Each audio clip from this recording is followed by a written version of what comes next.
Hey, thanks for joining me today. I'm on the road traveling down to MD Anderson in Houston, get some medical testing done and follow up with my doctor. I don't know if you've been watching the recent hit miniseries, The Chosen. It's available on Amazon, and I think you can see parts of it on YouTube. It's just been spectacular. The life and times of Jesus Christ and his disciples. They've done such a great job in telling the story and keeping it original to the text of the Bible, helping it come alive in front of you, and seeing parts maybe, well, for me, it makes it more memorable to actually see the scriptures come alive and have a visual image of what it might have looked like. And the acting and directing is very good. Last night I watched season 5, episode 4, part of the Last Supper segment, and following the clearing of the temple merchants and Jesus talking to his disciples about the time was short. Pharisees and religious leaders making their final plans to take him into custody to turn him over to Rome for his death, execution.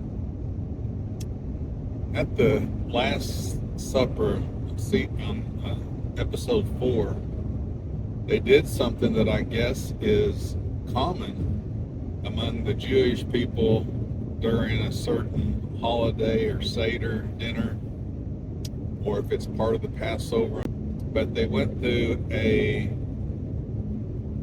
you could tell it was a ritual tradition of giving thanks to God.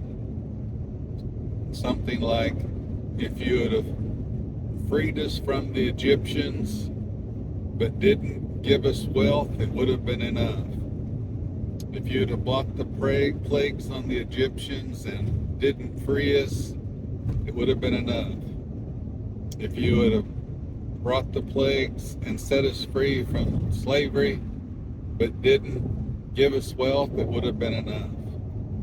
If you had given us wealth and led us to the Red Sea, but we didn't cross, it would have been enough. If we'd have crossed the Red Sea and got to the other side, but the Egyptian army didn't die, it wouldn't be enough. If we would have crossed to the other side and got to Mount Sinai and got the 10 Commandments, but you didn't rebuke us for our golden calves, it would have been enough. If you would have rebuked us for our golden calves and helped us make it to the promised land, but we didn't go in, it would have been enough.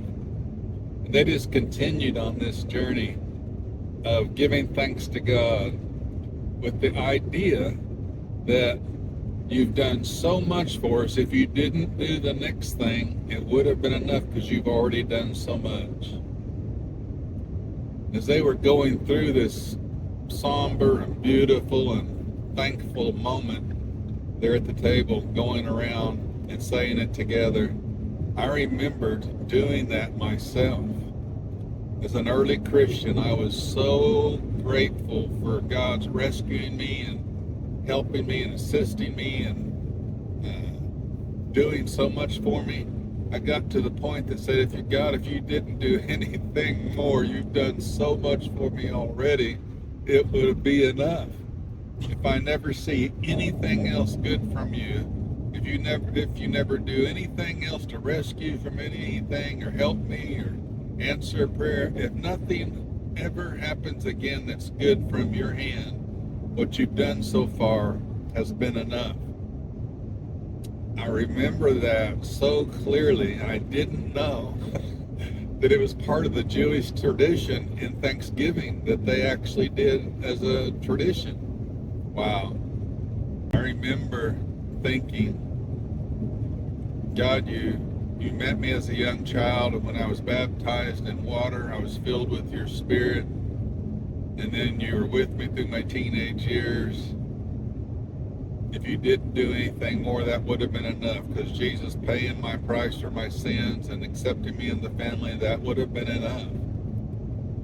But I got lost in sin even after that and was doing self-destructive behaviors. And at the age of 29, I was sitting in jail and on my way to prison. And I said this little prayer that, God, if you'll get me out of here, I will turn it around. I will bring my family back to church.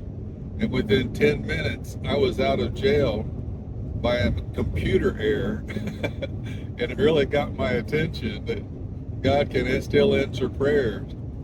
If you hadn't have answered that prayer, and if you had done anything else, that would have been enough getting me out of going to prison. I would have spent the next 10 or 20 years in prison, but I didn't have to because you rescued me. Wow, if you never did anything more, that would have been enough. I remember that specific Thanksgiving prayer that I prayed over and over for many days following that period of time where you rescued me. But then you helped us grow and mature. You helped us find a church. We found a little rent house. We'd never been able to keep our rent going for longer than 4, 5, 6 months before I'd do something to goof it up or get in trouble with the law and have to give money to attorneys or run out of a job and end up having to move out. We stayed in that little house for over 10 years. First time ever we stayed any place more than 6 months. And I remember thinking, month after month and year after year, you've already done so much for us. If you don't do anything more, this is enough. But you went on and continued to bless us, and you grew my business to where I had employees working for me. And I was able to take mission trips out of the country and go to different parts of the world where you paid the way for me to go. And I got to serve and help others there and experience what it's like in different parts of the world. And I remember thinking, wow, this is incredible. I would have never got to do this had I been in prison and just facing the penalty of my crimes. But here I am, free to travel the world, to grow my family, to reach out and share goodness with others. This is enough, God. If you don't ever do anything more, this is enough. I remember when you called Lori and I to go to Rhema Bible School, and we didn't have the money. We were barely making ends meet. It was going to be $500 a month, and she was going to have to quit cleaning houses in order for us to go, and I was going to have to cut back on my hours so we could spend a half day every day in school. I'd only be working half days instead of full days. It didn't make any sense how we'd be able to do that. But we trusted you. You asked us to go. I felt strongly that we were supposed to go. We made the commitment, started going, and every single month there was a financial miracle, breakthrough. Something would happen that would meet the need of our lack of work to pay our bills, plus the additional $500 we needed for tuition every month. Month after month, for 2 years, we went to that Bible school, and every month you made a new and different provision than you'd ever made before. And I remember month after month being so thankful, saying, God, if you don't do anything more, I've already got so much out of this Bible school. I'll be thankful right now. This is enough. You've done enough. But you continue to do more. I remember in our second year going to that Bible school, we'd got to be friends with some of the other students, and they were struggling as well to be able to go and believe in you. And I remember there were 2 or 3 different students that at different months they were behind on their tuition, and the Bible school was very clear. If by day 10 of the month you haven't paid your tuition, you're not allowed to come back to class. And I remember on day 10, a couple of those months, a few of those students didn't show up, back up, and we knew what was going on. They didn't have their money. They couldn't come back. But God, you had given us extra money. We were able to help several students go for several months.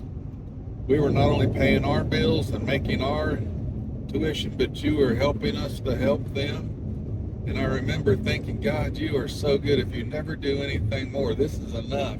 You've proven your love to me so, it's so great. I'm so grateful. You don't need to do anything more. This is enough. But it continued on and on and on. So many wonderful things in life, blessings, protection that God has done for me and my family. And here I am now as a grandfather in the latter years of my life still. I remember when I was young, I thought 30 was over the hill and 40 was super old. And here I am now in my mid-60s. And I feel like there's still a lot of life left to go and a lot of years left. But I've faced the diagnosis of cancer with leukemia, and I've reached out to God. And I said, God, even if you don't do anything more, you've done enough already. But even still, even now, he's doing more. I'm cancer-free. It's in remission. I've got incredible treatment of a bone marrow transplant that wasn't even around 10 or 20 years ago, wasn't even available. It's new technology. He's been faithful to keep infections from me. Insurance has paid for it all through my employer. I just am so grateful. And again, I'm watching this series last night and they're saying it, and I remembered, here I am again, Lord. If you don't do anything more, you've done enough. You are so marvelous, magnificent, wonderful. You've been so good to me. It's been enough. It's been my honor to worship, to praise you. You are so good to me. I hope that you have this kind of story in your life. I trust that as you've reached out to God, he's shown goodness and mercy to you just like he has to me, and that you'll take time to be thankful and tell him, Lord, you've been so good to me. I can be nothing but grateful. And for me, he doesn't need to do anything more. It's enough. I praise his holy name.